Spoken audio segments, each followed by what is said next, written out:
and part of that has to do with where do they get their information from? Yeah. Is it an association? Is it someone that you trust? Is it someone?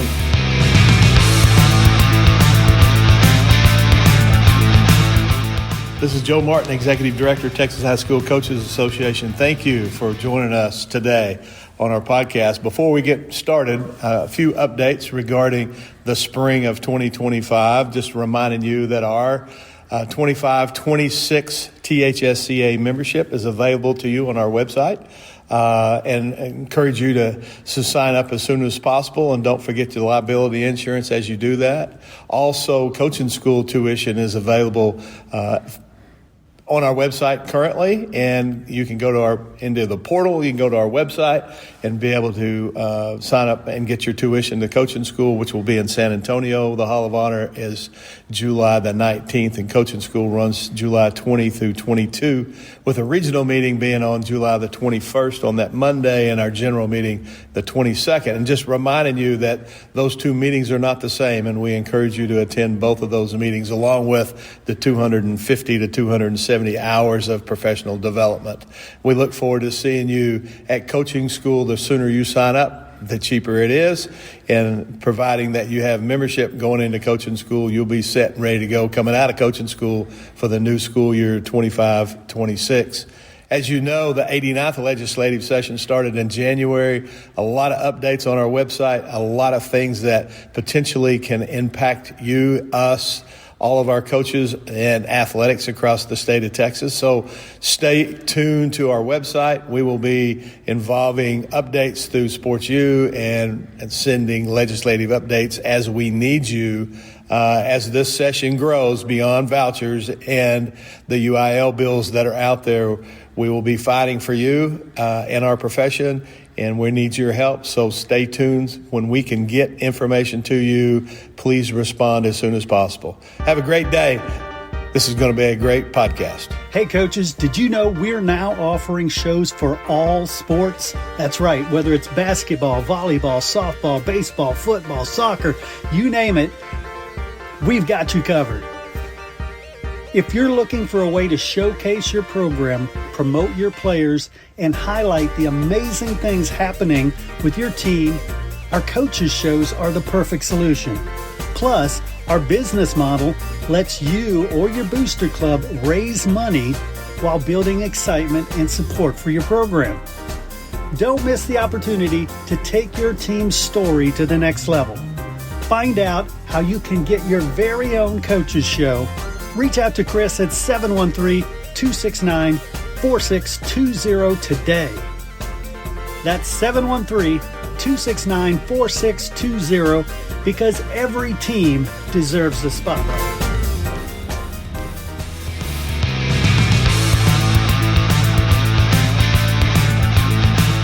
All right, everybody, welcome back to the Coach's Call. I'm Chris Doelle, and today we're going to delve into a pretty crucial topic that really affects anybody involved in high school athletics, the Texas legislative process.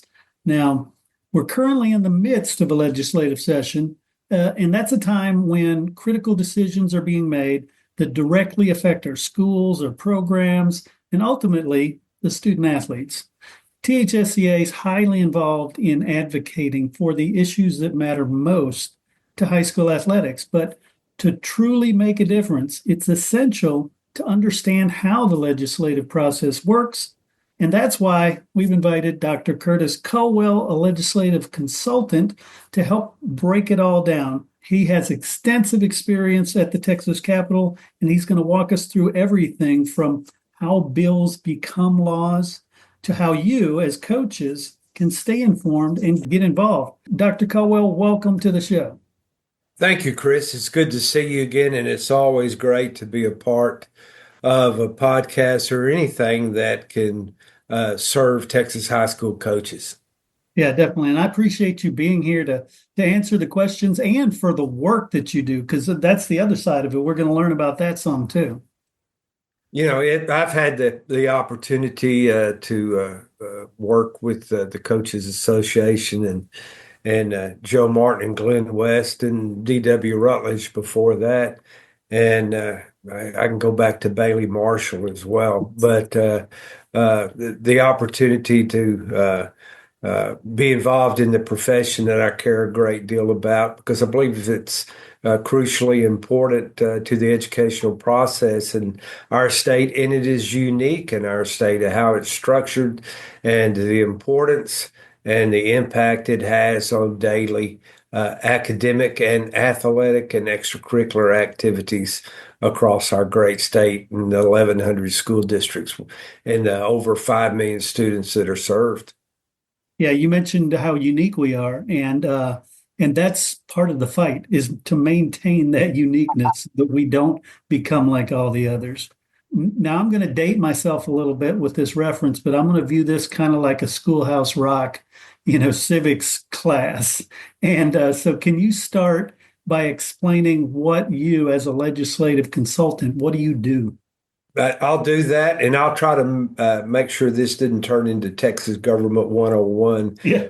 But some of it will be. And what I do is I've been involved in the legislative process as really as a school superintendent when I was with the Texas School Alliance, Texas Association of School Administrators, and did a lot of testifying and was involved in the political process as well as the educational consulting process of being involved in explaining bills, being able to explain their impact on Texas schools and Texas families.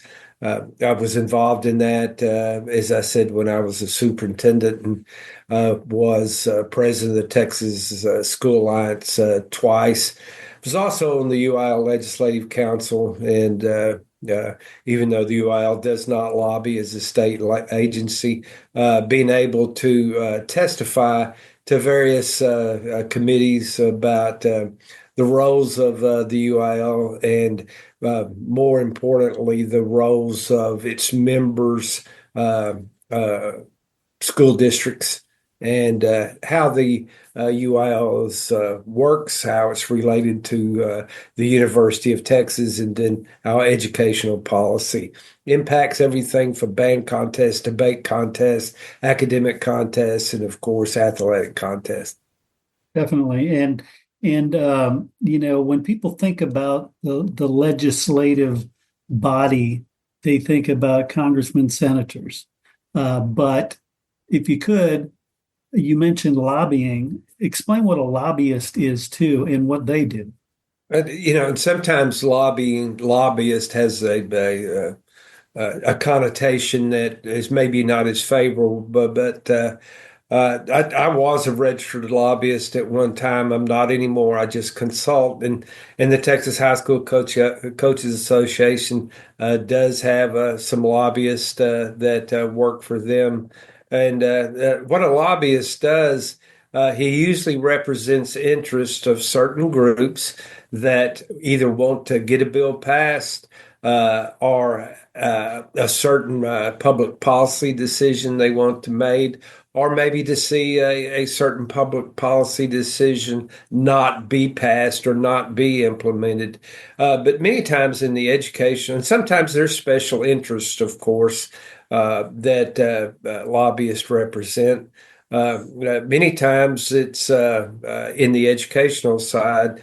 Lobbyists are providers of information that's really critical to understand. The largest budget item in the Texas budget is public schools, K through 12. It's a huge enterprise. It's very complicated and complex.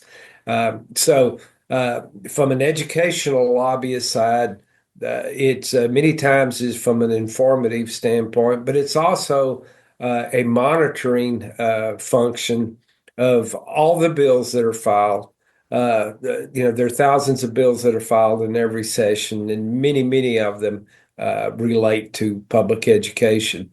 And so to being able to follow those bills, to be able to know what the content of those bills, to know what bills are moving forward, when there's going to be a hearing, if there's going to be a hearing on the bills, their content and their possible impact financially as well as from a policy standpoint on everything from employment to curriculum to testing to structures of public schools to bond issues. There's so many points where Texas legislative action and Texas law through the Texas Education Code, Texas Election Code, on and on that intersect with what happens in public schools. So many of the lobbyists in that area are information providers, influence providers, and then there's other roles that lobbyists play in the public as well as the private sector is advocating and advancing certain issues that sometimes they're in most cases they've been retained to advocate for a particular position. It can be a big bill, it can be small bill, and sometimes it can be just minute pieces of changes in the law or legislation that lobbyists advocate for, worked with, again, employee groups, with certain business interests. And and so many times what lobbyists do, they do have has positive results. But there's a lot of big business in Texas, and most of those use lobbyists to either advance things they need or to protect their interests. Excellent. And if you could do a summary of that as it relates to what THSCA does. What the High School Coaches Association continues to do is advocate, first of all, for public education. Then to advocate for the coaching profession in the state. And that encompasses everything from bills and laws that have to do with employment, has to do with school calendars, has to do with safety. Those are very important aspects of legislation that are passed, everything from concussion protocol to wet bulbs, on and on. That part is very involved. Also, Texas is unique that coaches are professional teachers first. So everything that impacts certification impacts the ability for Texas high school coaches in all sports and all gender sports to be able to continue to have positive impacts. So also to be able to keep an eye on things that happen with the governance policies, things that happen with UIL and laws that impact UIL, which conversely will impact extracurricular activities in the state of Texas. So to promote the profession, to help people understand the profession, to help legislators understand the role of coaches in the schooling and academic process. And the other part of this, Chris, is athletics policy on the collegiate level.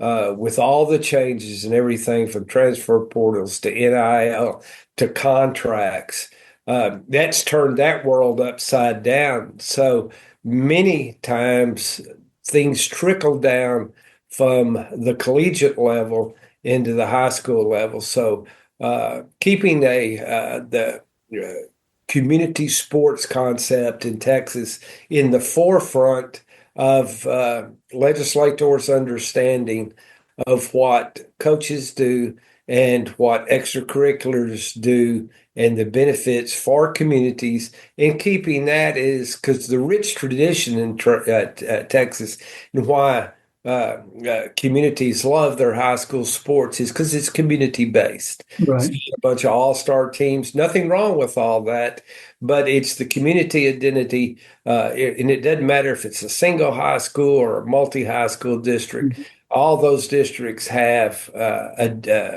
schools they identify with that they follow. And so those are some of the things that we do in the Coaches Association advocacy on. and consulting arm is to make sure that our elected officials on many different levels understand the importance of community-based activities that are fair, that are equitable, Right. that gives everyone a chance, whether it's in the smallest Class A schools or the largest Class A6 schools.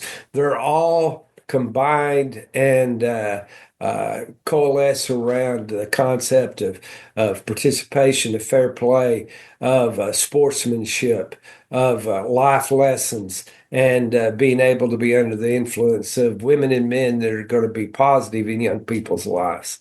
Yep. Yep. Love it.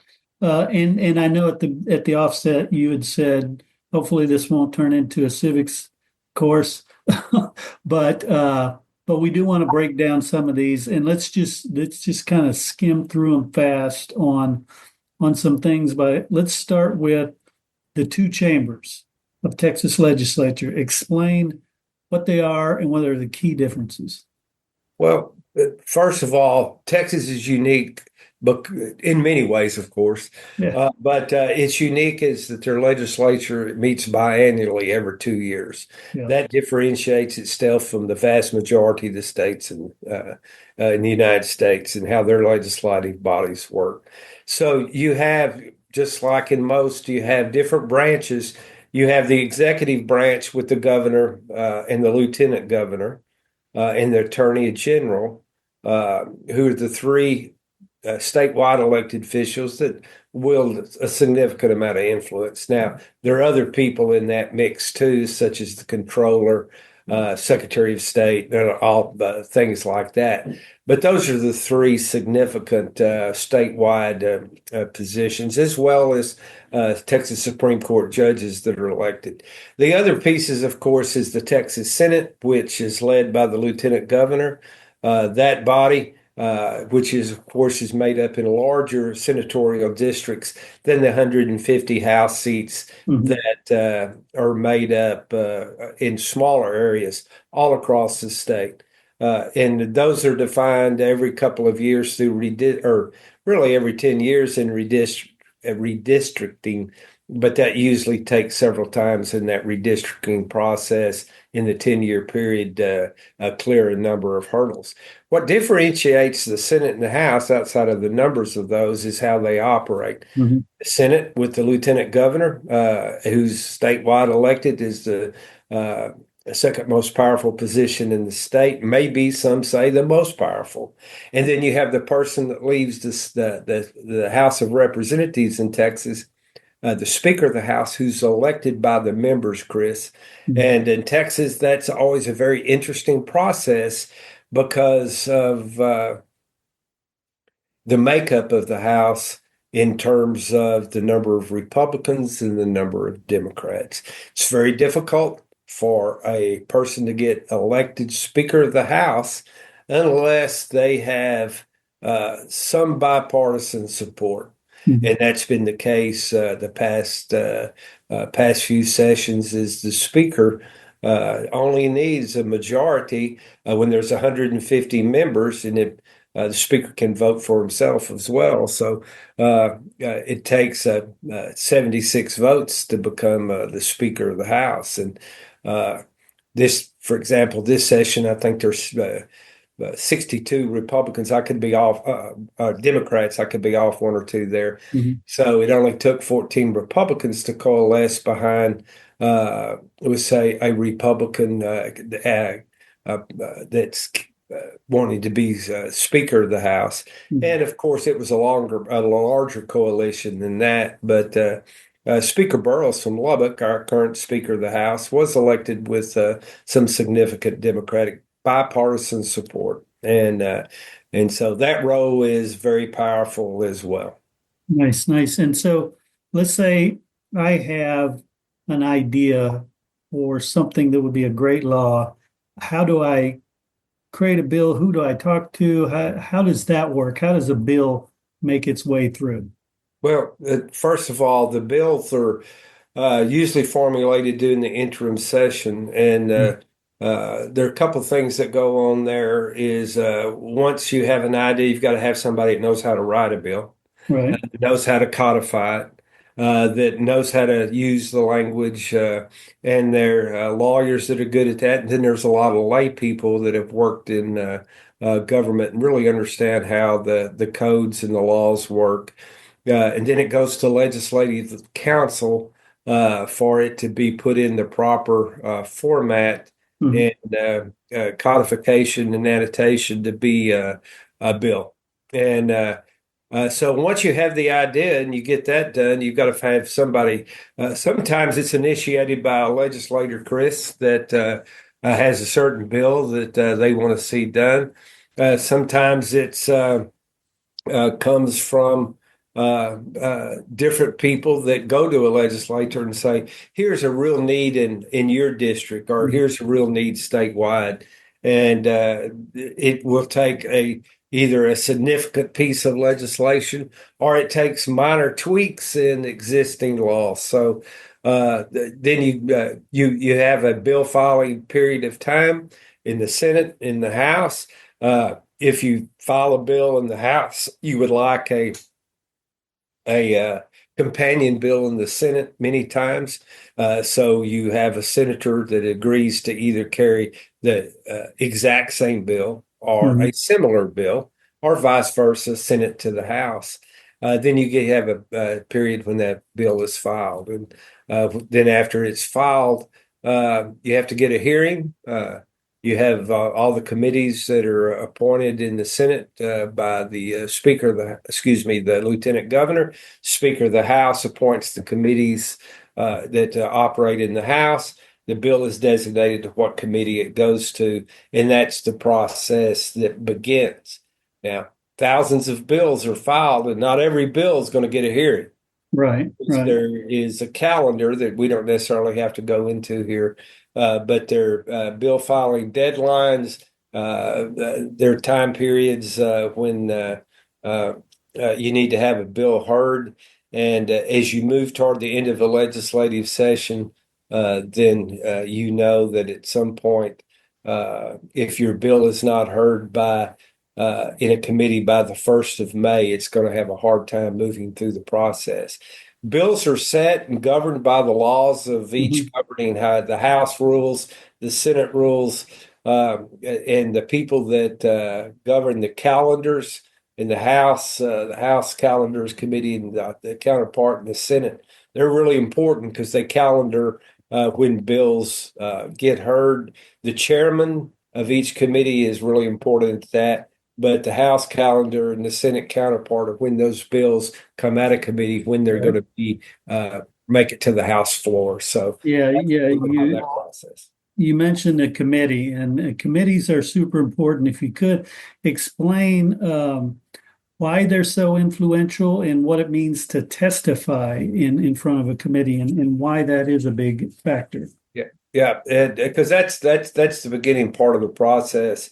Once you get the bills filed and formatted, and the legislative committee or legislative council approves them, they're designated for what committee to go through. For example, many of the education bills on the House side go through House Public Education, chaired by Representative Buckley from Killeen, and the members on that committee. So they're going to hear those when they get scheduled, and testimony is going to be provided. And that's where the base parts of democracy come into is any citizen can sign up to testify on a bill. You're usually limited to 3 minutes unless you're invited testimony. And it's the Yeah. same way in the Senate side too, but it's a little bit of different setup because the rules of the Senate are different than the House. But you have the opportunity to go testify, to provide written testimony, verbal testimony, the opportunity to talk to members of the committee, whether it's in the House or Senate, tell them what your concerns are. You may not talk directly to the senator or the representative. You may talk to their staff member, Sure. and each committee has a committee chairman on both chambers, and they have someone that is the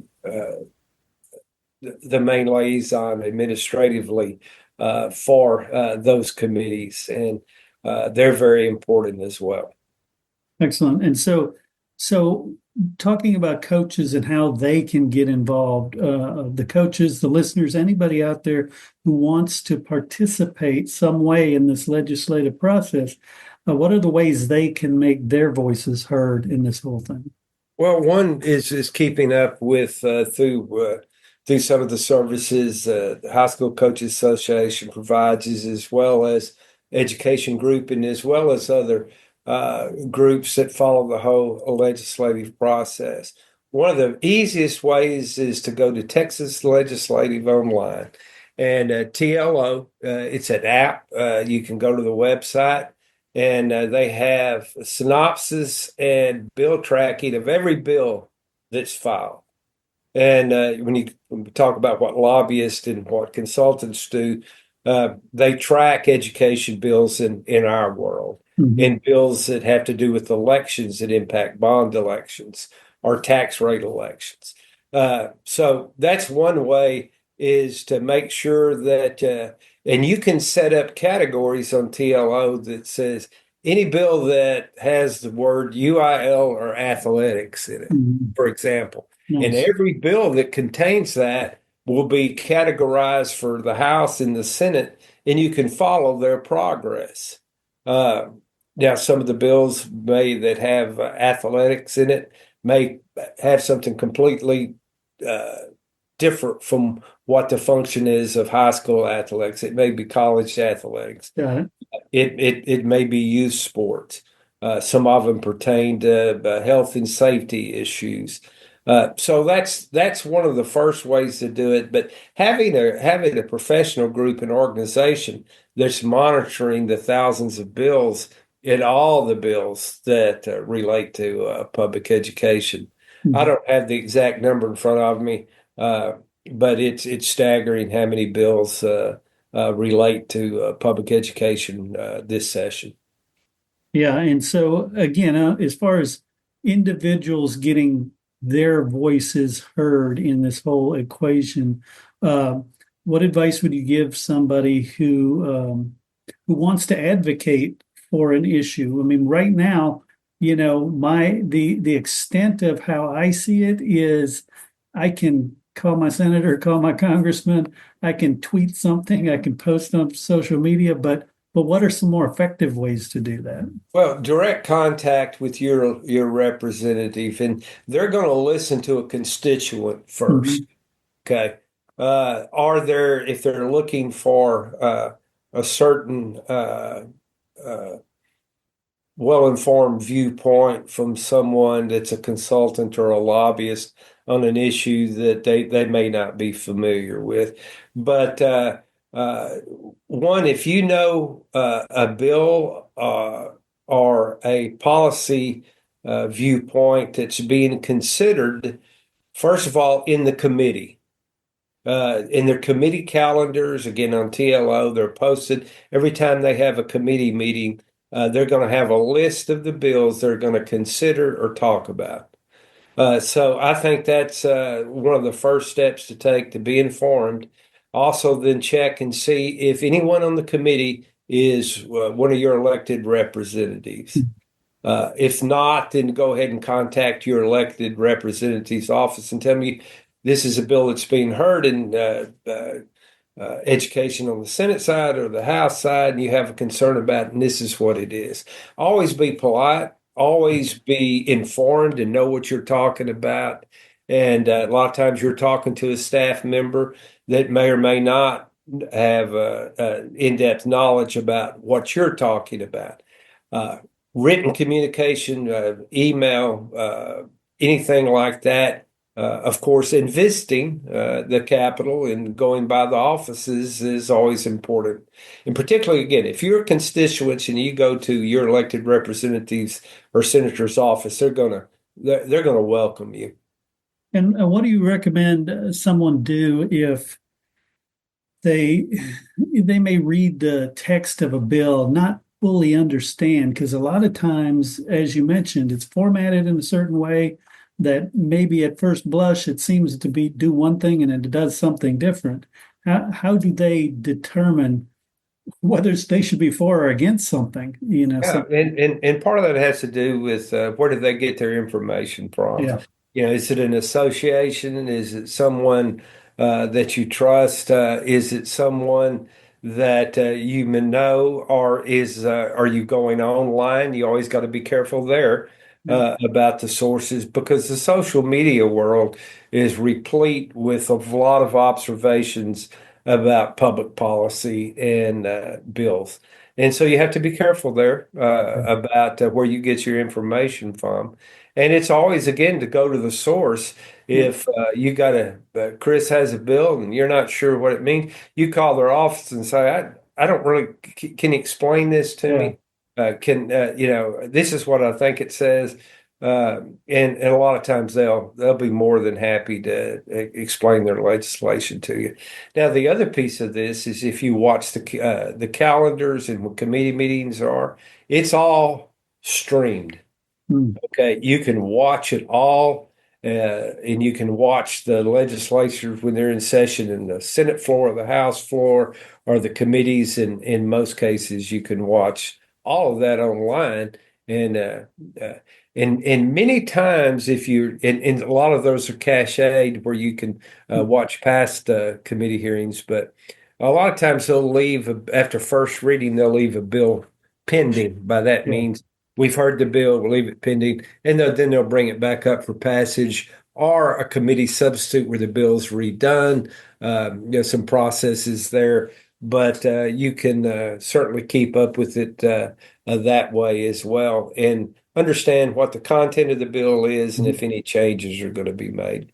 Yeah, and for coaches who have crazy busy schedules, I can't imagine many of them can take the time to watch it live. But the fact that, some of those are recorded, they could watch that. Plus, I would also think the Texas High School Coaches Association, who, their goal is helping coaches help kids, pay attention to what they're supporting and ask those people, I think would make sense. Absolutely. And I think that one of the things that's unique again about the Coaches Association, because you know what our focus is on is the coaching profession and Yeah. things that impact it, but also keeping up with everything from teacher certification law, keeping up with everything that has to do with teacher compensation, employment law, anything that impacts the educational process, testing, graduation requirements, all of that we try to keep a working knowledge of and communicate with the association of here's some things that you probably ought to pay attention to other than the more narrow focus that a lot of people think that only the coaches association has, but they have a much broader focus as well. Yeah, and I know coaches a lot of time they want to focus on this offense, this defense, scheduling, all those things. But uh, talk about how important it is to keep informed about these things because they're going to affect a lot more than what defense you run. Absolutely.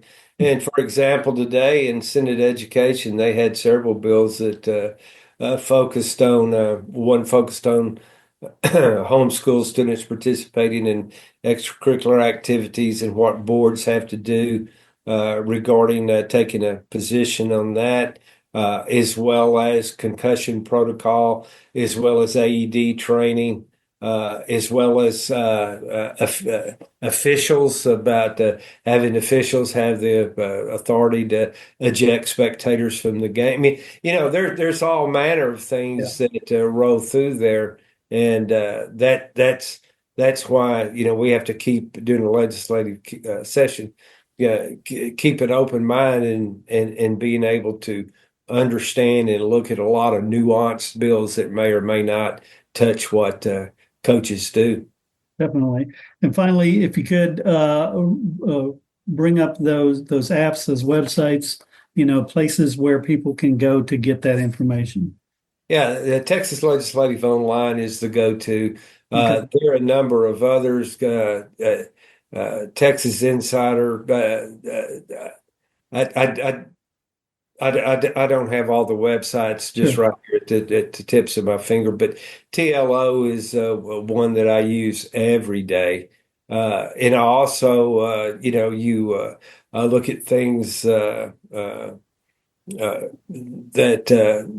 are out there. Uh, we look at a number of news services every day. We look at uh, websites that specialize in legislative activities. So without naming those, and some of them are subscriptions, some of them aren't, but they're really important. And there's a plethora of them that you can access. Definitely. But TLO is the gold standard right now. Well, other people may think that some of the others are, but that's the one that I find the most helpful in keeping up with what's going on. Excellent. The technical aspects of it. Now, there's a lot of policy interpretation again out there in the world that people can also look at. Yeah. Excellent. Excellent. And gosh, Dr. Curtis Culwell, I want to thank you so much for sharing some of your expertise and of course the work you're doing because as we all know, it is so important for coaches, for kids. Yeah, and it is, and it can be an intimidating process, but particularly as it gets down toward the end, because things are going to be going to conference committees, things are going to be decided in a little bit of a different environment than they normally do during the end of the session, and it's really, really important to keep up with changes. Whether significant or nuanced that can impact that. But Chris, I appreciate what you do and appreciate the time you've given me today.